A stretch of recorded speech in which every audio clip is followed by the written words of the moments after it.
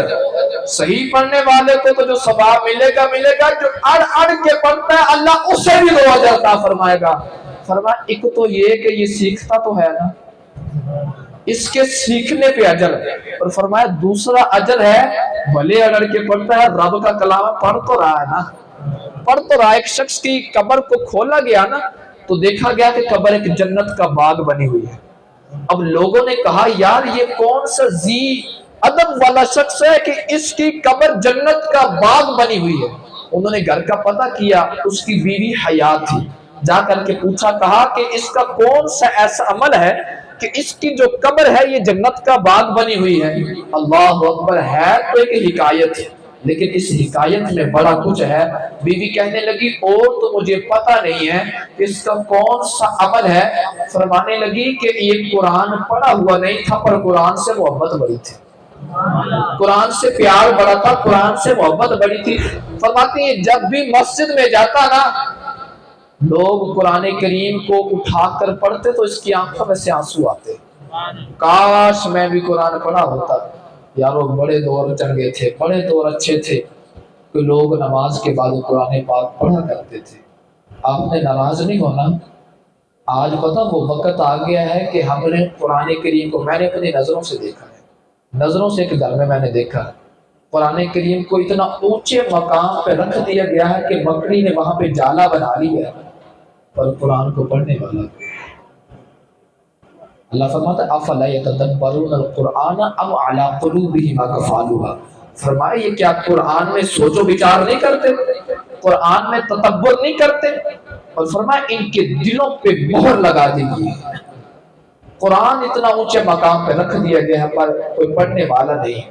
ہم نے نا پتہ کیا کیا ہے، ظلم کیا ہے، ہم اپنے قرآن کو اس وقت پڑھا جب کوئی مر نہ رہا، جب کسی کی جان نہ نکل رہی ہو، پھر ہم کہتے ہیں چلو جی قاری صاحب کو بلاؤ، بچوں کو بلاؤ، وہ آ کر سورہ یاسین پڑھیں، تلاوت قرآن کریں، اس کی جان نکل جائے۔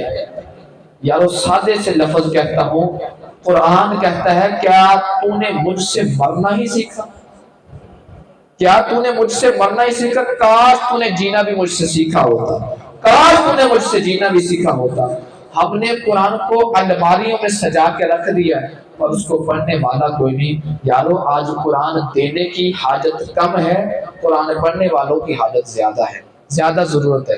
تو فرمائے سے قرآن سے نا محبت بڑی سی، پیار بڑا تھا۔